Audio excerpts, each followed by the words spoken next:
it is to be together on this day. How good it is, how sweet it is to be together on this day.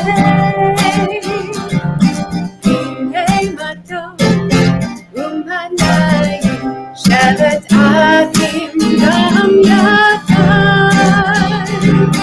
Hine matov u'manayim Shabbat achim gam yachad. Shabbat Shalom, everybody. I'm Rabbi Susan Nanus, and I'm with Cantor, Kerith, Spencer-Shapiro. Shabbat Shalom, Kerith. Shabbat Shalom, Susan. So nice to be with you. Same here. And Chag Sameach. We say Chag Sameach because we're right in the middle of the holiday, the beautiful holiday of Sukkot. And so this is Shabbat Sukkot, actually, and we're going to be talking about Sukkot during this service. This is our theme, and we'll talk a little bit more about it. But right now, we're going to light the candles and welcome Shabbat.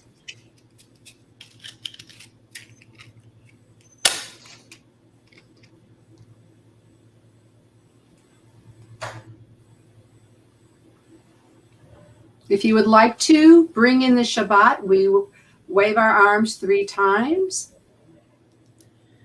Baruch atah Adonai Eloheinu melech haolam asher kitshanu b'mitzvotav v'tzivanu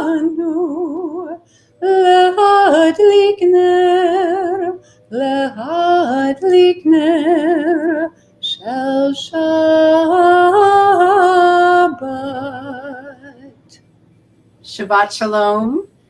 Shabbat Shalom to all of you. And now we're going to invite the Shabbat angels to come into our house to grace us with peace and love and togetherness on Shabbat.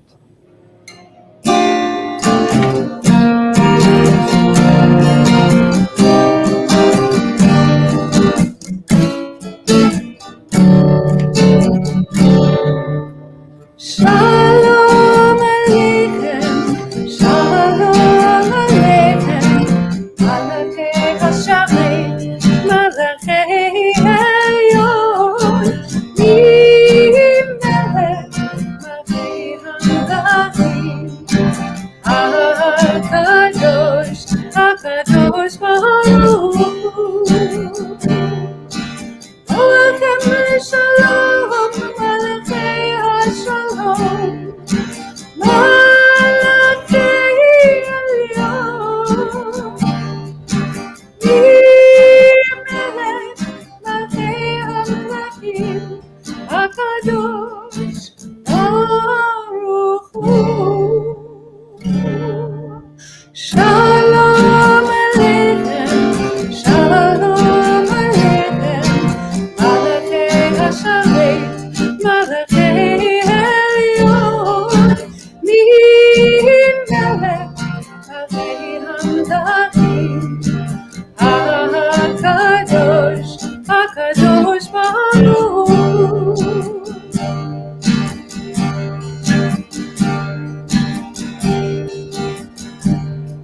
Shalom Aleichem, Shalom Aleichem, Malachei HaSharet, Malachei Elyon, Melech Malachei HaMelachim, HaKadosh, HaKadosh Baruch Hu.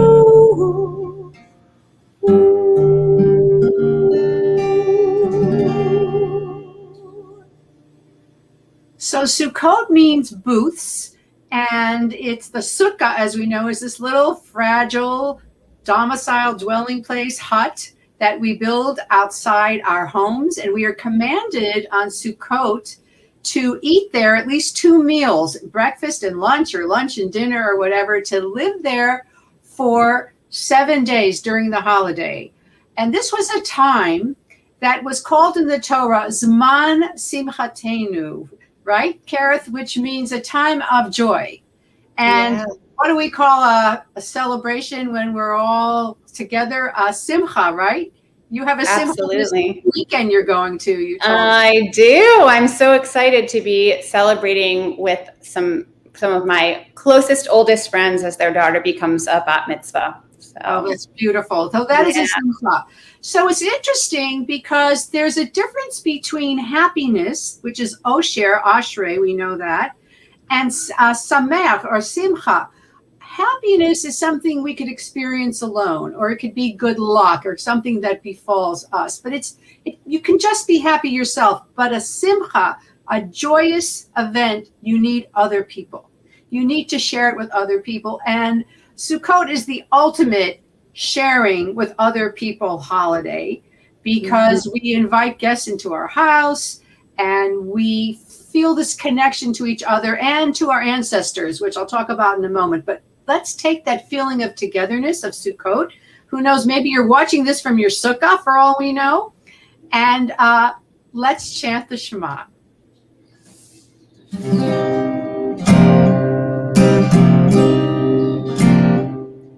Shema Yisrael Adonai Eloheinu Adonai Echad. Shema Yisrael Adonai Eloheinu Adonai Echad. Shema Yisrael Adonai Eloheinu Adonai Echad. Shema Yisrael Adonai Eloheinu Adonai Echad. Baruch Shem Kevod Malchuto Le'olam Va'ed. So the Shema reminds us of our unity, of our togetherness. And Sukkot is one of the holidays where traditionally in ancient Israel, all the Jewish people would travel, take a pilgrimage to Jerusalem, and they would make offerings of sacrifices or their first fruits and vegetables. And it was a time where they celebrated. I can only imagine. A rabbi leader said it. Another scholar said it was like barbecue with God. It was like a huge event where you got to eat with your family. And Kerith, did you know that this is one of the few times that the Israelites got to eat meat? I did not know that, but it makes a lot of sense when you think about the Shalosh Regalim and that event of bringing the fruits to the temple. So, but and usually, yeah, and usually the Israelites were mainly vegetarians or ate some dairy or eggs, but they rarely ate meat, and so that was another big impetus to go sacrifice to the temple because they burned some of it. The priests and Levites ate some, and they ate some, and it was probably the pungent smell of roasted meat all over the city. The reach nichoach, right? Going that beautiful smell going up to God. Yeah, exactly. And also, as we know, it was a harvest holiday, and so people were maybe living in their booths also because they were harvesting at that time in the fields. I always think of like Ruth and Boaz, that maybe that was the kind of hut that Ruth came to encounter Boaz, but also to remind us of the fragile little huts that the Israelites dwelled in as they crossed the desert.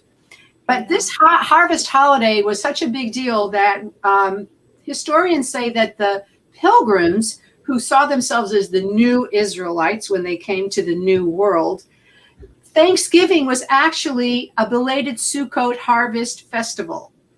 And I think it's interesting, if they did invite the Native Americans, this concept of inviting guests into our sukkah so that we celebrate alone. So spiritually speaking and mystically speaking, the Kabbalists say that we invite in the spirit or the souls of our patriarchs. And you and I as women know that we have to include the women. So we're now also inviting the matriarchs. So do you know who the 7 men that we supposedly invite? I'm not testing you. I'm just curious if you know. We can list them together. I mean, I'm going to guess we've got Abraham, Yitzchak, Yaakov, right? Yes. Do we have Yosef? Yes. Joseph. Yes. Okay. You got to help me with I'm 4. I'm not doing so well. Yes, I got like are. a 60%. The book of Exodus has 2 men that we like. Moshe? Moses and Aaron. And Aaron. Always considered the peacemaker. He was always the one who brought peace. And then the last one is David, King David, who our tradition is that the Messiah will be descended from King David, and all the kings were descended from King David. And then, recently, women rabbis, women scholars, Jewish women said, well, what about the women? What about the powerful women in our tradition? And so we have the 7 prophetesses. The 7 prophetesses are Sarah, Miriam, Deborah, Hannah, Huldah, which a lot of people don't know about, and Esther. So we invite one each night into our sukkah, and to bring their qualities of wisdom, justice, kindness, nurturing, and sort of take a moment to savor their presence in a spiritual way. And then we have the actual tactical, physical spiritual experience with the lulav and the etrog, which we're going to see in a minute, right? Yeah. And so here's the pagan part of it that's very interesting. And imagine, Kerith, if hundreds of people, we know that we shake the lulav, we hold the etrog, we hold the lulav, and we shake it. What sound would you think that would be? It makes a rain-like sound. A rain-like sound. Yeah. And sympathetic magic, telling God, bring down the rain, bring down the rain. And we shake it in all directions, in front, side, behind, other side, up and down, to show that God is everywhere. But there's the Kabbalists say that also it stands for the feminine and masculine aspects of God. Mm-hmm. And the etrog is the egg or the ovum, and the lulav is the phallic symbol. And the two of them together, we're bringing in, they believed you would bring in God's presence by calling on both masculine and feminine. They believe by sort of recreating it, you actually brought God into your midst. If there's anybody who's trying to get pregnant out there, there's a custom of taking the etrog for this reason, right? Because this fertility symbol, there's a custom of taking the etrog and putting it under your mattress if you're trying to get pregnant. Oh my God, I love that. That's fantastic. I'm sure we're going to do that. So, and then finally, when we look at the lulav and etrog, the Hasidim and the Midrash says it's symbolic of different aspects of our own body. The etrog is our heart. The lulav is our spine. The myrtle, which is the hadas, is the eyes, and the willow is the mouth. So that we praise God with all parts of our body. And again, this idea of gratitude and the fragility of the sukkah reminds us how fragile life can be. I mean, you have to be able to see the stars through the branches, the schach, to remind us that life can be fragile and life is precious, and that we are so grateful to be together. So I wish all of you an experience to go into someone's sukkah. And let's take a moment to reflect on that gratitude, a silent meditation, a reflection on what we have to be grateful for, and ask God to spread a Sukkot Shalom, a sukkah of peace over all of us.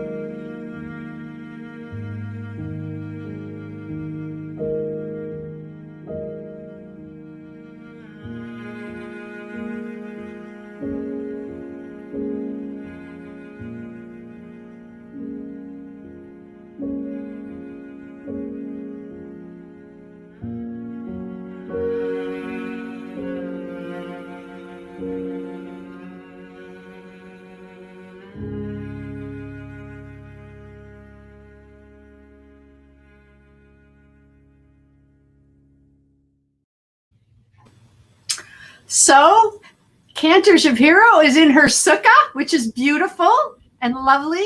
In case you've never seen a sukkah, here's what a beautiful sukkah looks like. And she has the lulav and the etrog. So I want to make it so you can see my, see that you can see, you talked about being able to see through the roof. So I just tilted up for a second so you can see through the roof there. Beautiful. And Kerith, would you do the blessing and show us how we shake the lulav and etrog together?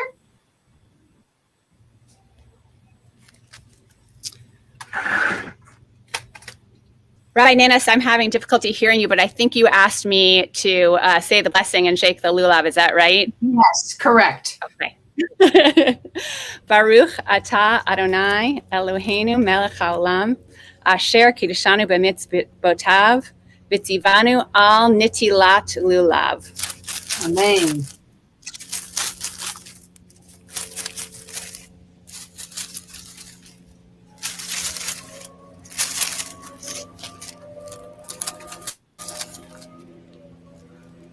It does sound I always like love to smell the beautiful smell of the etrog at the end. Absolutely. And so we want to wish you a Shabbat Shalom and a Chag Sameach. I hope you can be in a sukkah as we say goodbye for now with Oseh Shalom. Please join us if you would like from home.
Shabbat Shalom, everyone. Chag Sameach. Moadim uzmanim l'simcha. Amen. Bye.